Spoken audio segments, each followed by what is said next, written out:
Hi, welcome back to Mysteries Channel. Hope you guys had yourselves a nice Thanksgiving. It was fun feasting and hanging out with family and friends, but now it's time to get back to work. So today I'm going to go over a strange case that happened about 2006. It's the case of Carla Jean Shaffer. Now, there's some controversy around this case. The journalist that broke the story, I will link her story in the description box below. And then if I can find the GoFundMe page for her, I'll link that as well because I think she might be getting sued over this. But it's compelling what she writes about.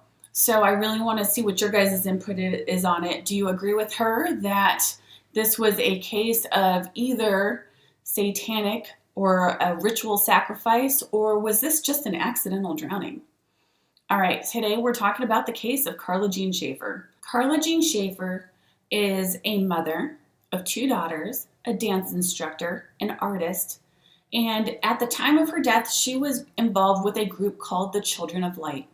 She was spiritually driven, and she believed in light work and helping people with their vibration and things of such. So the Children of Light, culty vibes going out already a little bit, you know what I mean, have a teacher, and the guy's name is Aranvada Himadra. Before his name was this, it was Surya, and his actual real name is Janice Brightus. His wife is Ashreya Himadra, real name Jill Peterson Brightus. They all live on the Orca Islands of Washington, a beautiful little inlet island off the coast of Washington. And it's a small spiritual group with about between 15 to 50 members, fluctuating between this entire time period. So what is a cult? A cult is a group of people that are defined by a charismatic leader who is usually the source of power to this group, and he has authority over the members. Typically, there's a process of indoctrination, and many times there is a form of abuse that comes from the leader as well. There is usually a language associated with this group, not saying a different language, but they have jargon that they use, and a belief system. So Aranvada, aka Janice Brightus, blends together a variety of different spiritual teachings, and many of his followers believe that he is enlightened. Many of his followers also call him master, thinking that he has mastered a teaching that was from the Amatra masters of the Himalayas. He has published a few books, and he has this group on the Orca Islands. By many accounts, she was a completely different person before joining this group. Once she joins this group, she kind of shuns her family and friends a little bit and is completely sucked into being with this group. And she is very, very close with the leader and his wife, and they practice a lot of spiritual work together. Many cleansings happen as well, and she herself receives many one-on-one cleansings from Janice. I'm just going to call him by his real name, Janice Brightus. She lives in a community that many of these members live in. It's called the Opal Commons community, and they're all very close. But something starts to change a little bit for Carla Jean, and she starts telling some of the people that she's still a little bit close with that's not associated with the group that she found something dark out, something really dark out, and she wants to get out. She's ready to be done with this whole chapter of her life, and it comes to a head one day where she goes up to the leader. He's eating lunch at a restaurant, and she has a very animated conversation. Many people witness this and say that she was vigorously talking to him. It was obvious that she was upset about something, and that as she is leaving, you can just see anger and fury on her face. So what happens to Carla Jean? On December 14th of 2005, around 9 o'clock in the morning, Carla Jean is found in the front of the Opal Community Center's clubhouse by a man. She is completely naked, and she is unrecognizable. She's beaten to an absolute pulp. The man doesn't even recognize her, although he knows who she is. and he's just kind of bewildered. He says he's bewildered for a moment, not even understanding there's a naked woman covered in blood, and she says his name. And once she says his name, he recognizes her voice and he brings her inside. He calls 911. And before the police and the ambulance shows up, she's saying things that are a little bit off to him. Like, she's disoriented, but she's saying things like, they're in my head, they're attacking me, he's gonna kill me, and that she was just looking for the light. That's how she found him. She was just looking for the light. When the first responders get there, she is extremely hesitant. She's afraid to say anything. And besides that, they're controlling my mind and that they're gonna get her. The first responders want to take her to a hospital in Bellingham, and she is just kind of opposed to it, but she doesn't have a choice because she is messed up. Like, she is messed up. They take her to the hospital in Bellingham, and it is obvious that she is afraid for her life at this point. So how did she get there? This is how it all goes down. Carla says that when she had a sleeping cabin that was separate from her actual house, and she was in her sleeping cabin. She woke up to go to the bathroom in the middle of the night, and when she got into her house, she felt like someone had grabbed her. She didn't see a face, and she didn't even actually feel hands. She felt this was a spiritual attack. She truly felt within herself that this was a fight between light and darkness, and she heard two voices happening. The voice of the demon attacking her that sounded almost like, well, she said it was a male voice, but not like a man. It was almost like a synthesized voice that you would hear on a sci-fi channel denoting a demon. Like, it was not of human origin. And then there was another voice on this side, light and dark, saying things like, stay with the light, go to the light, follow the light. And so she felt like this was a spiritual attack on her. It's pummeling her, it's throwing her around the house, and she's putting up a fight. Like, she is putting up a good fight. She knows that this is this is a life and death situation. But at a certain point, she kind of drops to her knees. I think she was spent. She couldn't fight anymore. And as she drops to her knees, she is being stabbed all over the place. Again, she only hears one demon's voice, perhaps, and never feels hands, but is being thrown around her house all over the place. She also says that at some point in time, a 1 pound or a 1 gallon jar of beans is smashed into her face. And after this encounter, she passes out in her house. She wakes up and cannot see, but she still hears this voice telling her to go to the light. So she literally gets out of her house, goes to her frozen car because it's the middle of winter. It's December 14th. Her windshield is frozen over. She's hanging out of her car as she drives down the road, trying to perceive where there's light. That's how she ends up in the front yard of the Commons to this community. When she is at the hospital, surgeons are shocked to see she has broken ribs, a broken sternum, a collapsed lung, her jaw is broken, she's missing teeth. She also has about 40 stab wounds to her body. And the weirdest part of all is that on her eyelids, there are 2 symmetrical, perfectly lined slits that don't go into her eyes, but slit her eyelids. Ugh, slit her eyelids. While at the hospital, her doctors also want to do a rape kit on her, but she is still not cooperating. She's very afraid. She says, no, you don't. She doesn't tell anybody anything besides that it's a spiritual attack that was performed on her, and that she doesn't give up any names or say who she thinks performed this attack on her. And because she is just not cooperating at all, the police want to rule this as though she had perpetrated those injuries upon herself. These were all self-inflicted, and even her doctors are like, I don't see how she could have stabbed herself that many times. I don't see how she could have used that kind of force on herself to break her own ribs, break her jaw, knock out her own teeth. And in the areas that she was stabbed in, she might not have even been able to reach all those places, on top of the slits on her eyes. The surgeon said, and I quote, "If you brought me to a court of law and they asked me if that was those were self-inflicted injuries, I could not say that they are." And a doctor also noted that they had seen this slit thing on the eye before, and they believed that that was a ritual marking.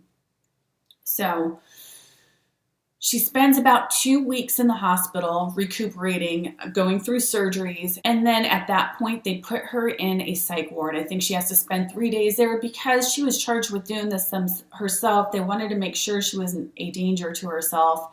And then they say something interesting. They say, "We won't release you on your own recognizance. We will release you to these people. If you agree to it, then you can leave the hospital. If not, you're going to stay in the psych ward for longer." So she agrees to it. Now, what's interesting is they release her to some people that are part of this group that the hospital doesn't even know that she is already wary of and believes did this spiritual attack on her. While she is at the hospital and all of this is going down, the police at first don't even know where the attack occurred until someone's interviewing her. She says it happened in my house because they found her in the middle of the commons. They end up going to her house. What do they find? They find a woman cleaning her house, scrubbing it clean. The police were like, whoa, what are you doing? What are you doing here? And what she says is this. This woman's name was Deborah Martin. Deborah Martin says that morning, a friend of hers called her, Molly Roberts, and said, "I was going past Carla Jean's house and I noticed that a cat got in and made a mess. Would you go and clean it up for her because I don't even see her there. Her gate's open, her door's wide open, but obviously a cat got in and made a mess." So Deborah's like, "Sure, I'll go into somebody else's house, even though it's not your house and it's not my house, and I'll totally clean up this cat mess." When she walks in, there is blood covering the house. All over the walls, all over the appliances, all over the floor. She finds 4 knives that are covered in blood. 4, not 1, 4, covered in blood. She finds glass everywhere, a hole going through a window, and beans everywhere. She's like, "Yeah, it totally looks legit. I think I'm just going to soak these knives." And the police get in as she is wiping the blood off of the floor. She had already cleaned the walls. She had taken the knives, put them in a jar to soak because, cats go out stabbing birds all the time. And she thought nothing of it. She had already taken out the garbage. She had fucking scrubbed this crime scene, scrubbed it. So, the police bring her in and they want to know everything she saw. And she says, "This is what I saw. I saw this mess the cat made where there were the 4 knives, blood everywhere. And I thought, yeah, I better pick this up for Carla Jean." Now, because Deborah had scrubbed this house, no forensic investigation could be really done. They were kind of at a loss there. But I find it interesting that the police didn't question at this point in time, 1, why a woman is in there cleaning up this crime scene. 2, why there are 4 knives. Someone that's stabbing themselves probably isn't going to grab a new knife every once in a while just to have a clean one to stab themselves with. The first 10 I'm going to do with this knife, the next 10 I'm going to do with this knife. Like, it doesn't even make any damn sense. They do follow up and they talk to Molly Roberts, and Molly totally corroborates the story and says, "Yeah, I totally called Deborah. I noticed that cat had got in and made a real mess of Carla Jean's house, so I thought it'd be nice if she cleaned it up." Interesting. So, Carla Jean, as I said, was being released from the hospital. Who is she released to? The same woman that cleaned her house up. She's released to this woman at the end of December, and by January 3rd, Carla is very wary of the situation she is in, and she's extremely suspicious, and she wants out. She tells them, "You're taking me to my house right now. I can't stay here with you anymore." And that's what she does. Now, imagine this. Just 2 weeks prior, she had been stabbed 40 times. She is broken. And when I say broken, I mean broken. She has fractures all over her body, broken ribs, a collapsed lung, a broken sternum, broken jaw, teeth missing. Like, you don't heal in 2 weeks from that. But she is so afraid or wary of the people that she is with that she is willing to go home and suffer alone. And so they do. They take her home, and she is going to her sleeping cabin, back to where she was that first night when this all went down. She goes back there to go to sleep. Well, later on in the night, Deborah and Marcus call the police to report that Carla is missing. The police get there and they search, and then they're like, oh, let's go check out the back building. And that's where Carla is. She's sleeping back there, and she is sleeping like a stone. They're shaking her. They're yelling at her. They're trying to wake her up, but she is not coming to at all. Now, it could be because she is so in so much pain, or she's so out of it from all the injuries that she is just completely passed out. It could be that she is on medication that the hospital had given her for pain management, that she has passed out. Or it could be that she was drugged, because they literally tried for several minutes to wake her up and they could not. Deborah and Marcus then implore the police to just leave her alone. It looks like she's just recuperating. She needs her rest. And the police look at her like she doesn't look like she's in distress. And they're like, all right, we'll leave her here and we'll let her recuperate. The next morning, another call goes out to the police. Deborah lets them know that Carla Jean is missing again. And this time, she's not in her sleeping cabin. She's not in her house. She's nowhere to be found.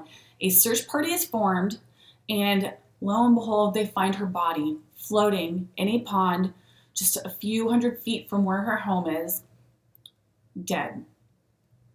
Now, she's brought to the hospital, and it is ruled an accidental drowning. And that's it. It's left there just like that. With all the weirdness to this case, it's left there, and nobody really talks about it at all until this journalist goes to the Orca Islands. What this journalist is known for is this. She has made a career out of calling out cult members and people that are using spirituality to steal from others that are trying to find their own enlightenment. She was made famous for a couple of other articles that she has done where she calls people out and actually ended cults where the leaders of the cult take off, you know. So she goes to this town kind of by happenstance. It's not like she just randomly picked this place. She believes in astrology and that kind of stuff, and I think she has her own spiritual advisor, and she ended up at this place. Long story short, if you're interested in how she comes to this conclusion to end up here, you can read the article that I'll link below. But she starts looking into this case of Carla Jean. Another interesting note is that this area is supposed to be a vortex, a spiritual vortex. That's part of the reason why the author went here. And when she looks into the case of Carla Jean, she's just completely flabbergasted. As soon as she hears about the Children of Light, Sam Boda, and the leader whose name is Arnvada, cult vibes are like flaring out. She knows. She can see the writing on the wall, and she's like, this is something jacked up. Not only that, but the journalist also stays there for a month, getting to know people and speaking to lots of people that knew Carla Jean and other people on the island that had heard of the case that happened like about a decade before at this point in time. What does she find out? Well, she finds out that Carla was afraid of the people that she had been hanging out with in this group. She also finds out that Carla was trying to make her escape from them. And then she also finds out that shortly after Carla's death, many members of the group leave the country. The leader of the group, he goes to Germany and then back to the Himalayas. Others go to South America. It's almost like a dispersion happens.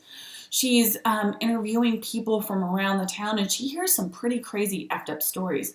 She hears that one man, who I don't think the name was ever published, he worked at the post office, and during Carla Jean's memorial, completely breaks down. Friends of this man bring him home. They're like, what's your deal? Did you even know her? Like, I can't believe you're so worked up over it. And in a stupor, he says, at least I didn't rape her. At least I didn't do that part of it. Within days of this entire scene playing out, he leaves the post office, never to be seen again. Others that were neighbors of Carla Jean's that were not involved with this culty group said that people were rifling through her stuff. Like, right after her death, members of the group, including the woman that cleaned up the crime scene, were going through her house. They would catch the lights on in her house between the hours of like midnight and 3 in the morning, see people roaming around there. At one point in time, a neighbor went in and found Deborah stealing a machine that was called a Rife machine. I had to look up what it was, but it sounds like it's like an alternative medicine machine that helps people with their vibration or something. And they threatened her to call the police on her if she didn't put it back, which she did. Then her neighbors changed the locks, which ended people going through her house. But they swore they thought people were in robes doing rituals inside of Carla's house after her death. So this journalist writes this story about a decade after, and she is slapped with a libel suit. Many people in the town come and talk to her saying that they never thought Carla just drowned, that they thought she was murdered. And I find it interesting. What I really, really wish I knew is if anybody on the police force, any of those first responders that showed up that helped out were part of this little culty group as well, because I just cannot understand and fathom how police would not connect all these dots together, at least really research this group that she was afraid of. Because once she died, even though she was not forthcoming with any of this information, once she died, her friends and family were very vocal about this group that she said was very dark. She thought they were children of light, but in the end, she found that they were definitely of darkness, and she thought that they were controlling her mind, and they were going to get her. He was going to get her. So that is the story of Carla Jean Shaffer from the Orca Islands. Tell me, do you think she accidentally drowned in a pond outside of her house after being stabbed 40 times and having the absolute soul beat out of her? Or is it just a crazy set of circumstances that just played out? You tell me. I'd love to know. All right. Thanks for watching. Bye.